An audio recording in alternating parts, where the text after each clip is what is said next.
Okay, here we go again. You're out in Leona Valley. What's next?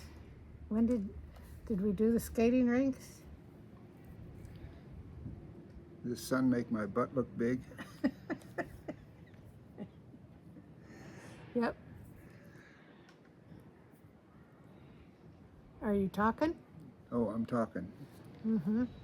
Well, not sure where we left off, but Leona Valley. yeah, one of the weekend part-time jobs I was doing, I was working with another fellow on my survey crew, and he had 3 kids as well, and we just got to talking.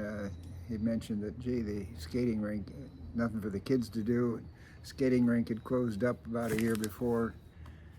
We decided, hey, it's a good idea. Let's start the skating rink up between the 2 of us and doing it part-time.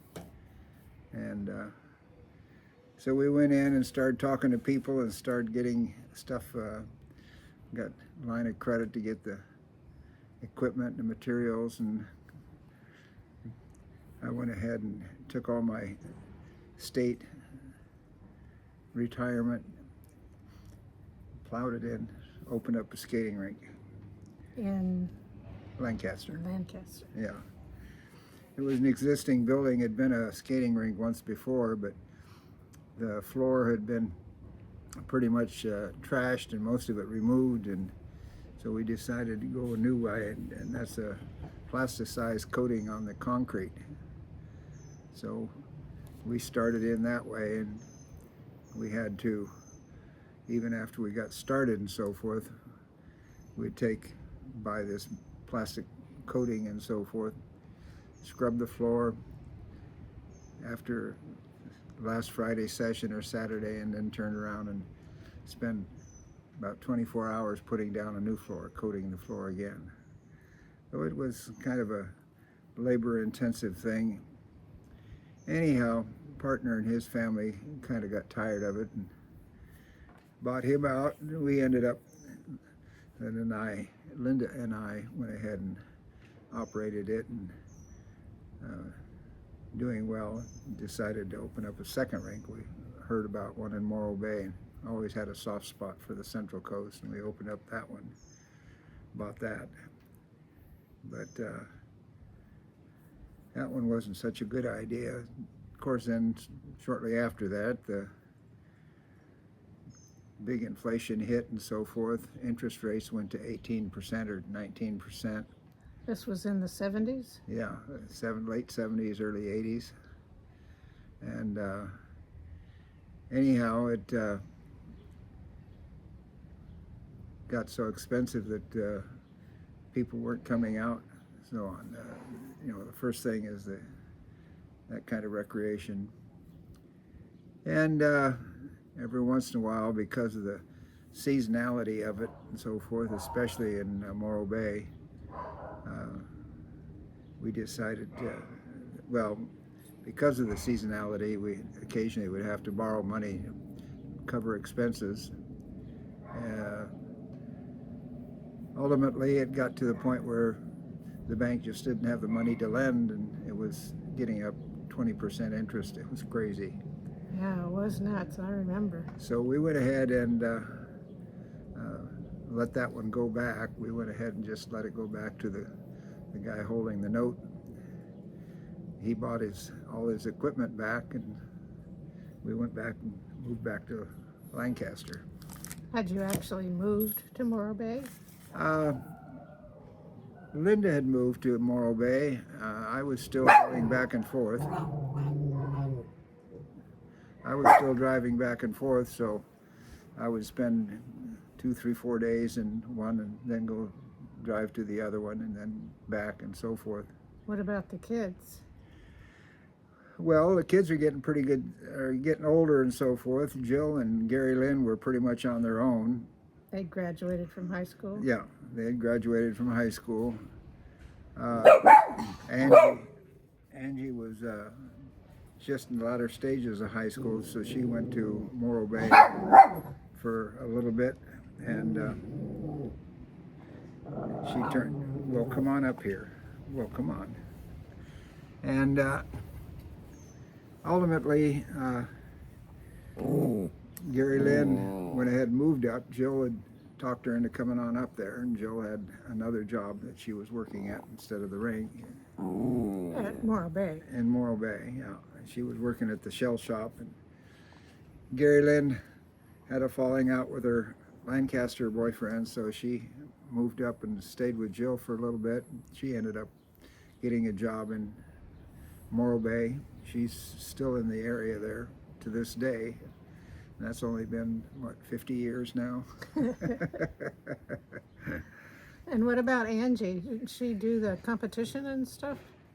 She did a little bit. She never really got into the full competition, but she did a couple of the local meets and so forth, but just where you skate not with another person or a program, but just different levels of skill and so forth.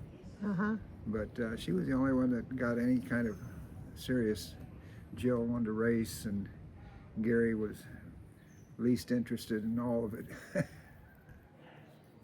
But anyhow, when the economy turned south and we couldn't afford it up there anymore, we went ahead and moved back to our house in Lancaster, which we had rented out.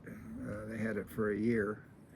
We moved back to the house in Lancaster and operated that for another year. And it would, by that time, after the economy settled out a little bit and so forth, the craze was pretty much gone. It was a long time making. So how many years total were you in the business? Oh, boy.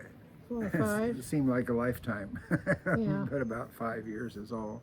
Didn't you and Linda go to like skating rink conventions and Oh yeah, shit? that was the fun part. That's the easiest way to find out how long we were there, because every other year was in Las Vegas. And in the off year, they'd go someplace else. We went to Acapulco one year, then back to Vegas, and then we went to Honolulu one year, then back to Vegas, and New Orleans, and then back to Vegas. So it's probably 6 years. And Well, when did you do that train trip across Mexico? that was going on down to the trip in Acapulco. Ah, We decided it'd be fun to try and take the train. So we had a pretty decent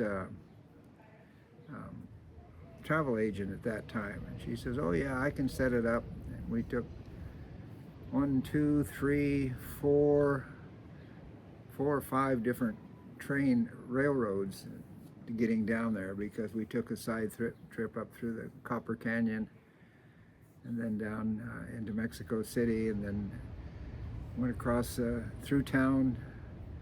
We made a 1-hour tour through Mexico City. I think we saw every bit of it too. in 1 hour? Yeah. That's a huge city. Yeah, well, we had a driver that was, while he was driving with one hand, he was pointing out all the hot spots. You know, the head of government and this and that and so forth. As he got to the bus station, we ended up getting on a bus and taking that across to Acapulco. And when we were there, the convention was at the Princesa Hotel. Chad Everett was one of the guest speakers, and he was at the trade show, and that was one of the favorite pictures of Linda she had. Her and Chad Everett standing together there. He was an actor, right? Yeah, he's was what the heck? Doctor? He was in one of the Doctor series on the episodes, whatever. Yeah. I want to say Ben, not Cannon, whatever. Anyhow, YouTube will know. Not YouTube, but Google will know. Yeah. And then we flew on back home. Well, that must have been some trip. Yeah, that was was really. Didn't you name me like 1 or 2 standout items from that trip besides driving through Mexico City in an hour? Well, Didn't you have to wait overnight or? well, just about. But We went down, we're supposed to catch the train out of Mexicali at 8 or 9 o'clock in the morning. And some friends we used to travel down into Baja, they said, oh, we'll take you and we'll drive you on down there. So that was great. We got down there, we actually started talking about it. We decided rather than try to get up at 1 or 2 o'clock in the morning and drive to Mexicali from Lancaster, Palmdale, we went ahead that afternoon, we went ahead and drove down. We got a room, the four of us, we got a hotel room, got up in the morning, went over to the train station, big long line at the ticket window. We waited and waited, and the time's coming up that we got to get on the train. We finally got to the head of the line and went to pick up our tickets. And they told us, this, oh, we gave your tickets away. You didn't pick them up early. Of course, this is mostly in Spanish. Mm-hmm. And we said, well, we're waiting in line. He says, oh, no, when you got tickets, you got reservations, you come right to the window. You walk right up to the window. Oh. Now Oh, you tell me. yeah, now I find out. Anyhow, they had room. So we had just a couple of carry-ons, so it wasn't a big deal about luggage. And we got our ticket, went out to the platform, and there's this one little gate that everybody's going through. And there's about 7 million people that are going to be going onto this train. And there's a reasonable line there, maybe 4 people across, it comes on out. People are standing there and going through this gate, checking in. And got closer to the takeoff time and closer, and then as it got closer, the line got a little less, or got more unruly. And about 20 minutes before the train's supposed to leave, it just collapsed into one big giant mob just outside. So we just kept moving ourselves up, and what are we going to do? Well, just keep playing the game here like everybody else. And ultimately, we got on fine. Not a big deal. Was to us, but didn't seem to be for anybody else. Took off there. By nightfall, we hit that was the Baja Railroad. And then by nightfall, we came into crossing as it went into the state of Sonora. And from there, they took the trains and shuffled them together in at that was the Pacific Railroad, so that was number 2. And we took off down Sonora. We had to. So, but you went on the Baja Railroad, but you weren't ever in Baja. Yeah, Mexicali's in Baja. Oh, but you went east right from Mexicali, right over to mainland. Right into Sonora. Okay. And anyhow, we had a little sleeper. Actually, it was not much more than a single bed where we had to step into the aisle to get the bed to come down. And we had to make sure that the porter knew that we had to get off at Sufragio, which is just short of Los Mochis. And it was going to be in the middle of the night, probably, I forget now, but it was more than likely, as I recall, 2 o'clock, 3 o'clock in the morning. And okay, we're going to trust him, so we went to bed. Sure enough, they knocked on the door. Train had stopped, and he says, come on, this is where you get off, it's Sufragio. Okay, and there's another train that we were right next to because it was going the other direction. So we go over and we get down off the steps and so forth, and he hands us our bags, and we get our bags, and we turn around, and by this time the other train is moving to get out of the way, and we're looking around because we don't see any train station. And so sure enough, our train pulls off and the other train pulls off, and we're standing between a couple of train tracks, and there's nothing there. And there's a small light that's off in the distance, and I'm sure probably a lot further than it looked further than it was, I'm sure. But it seemed like it was about 100 yards away, just small, like it would be a one Porch light light. bulb, Yeah. porch light.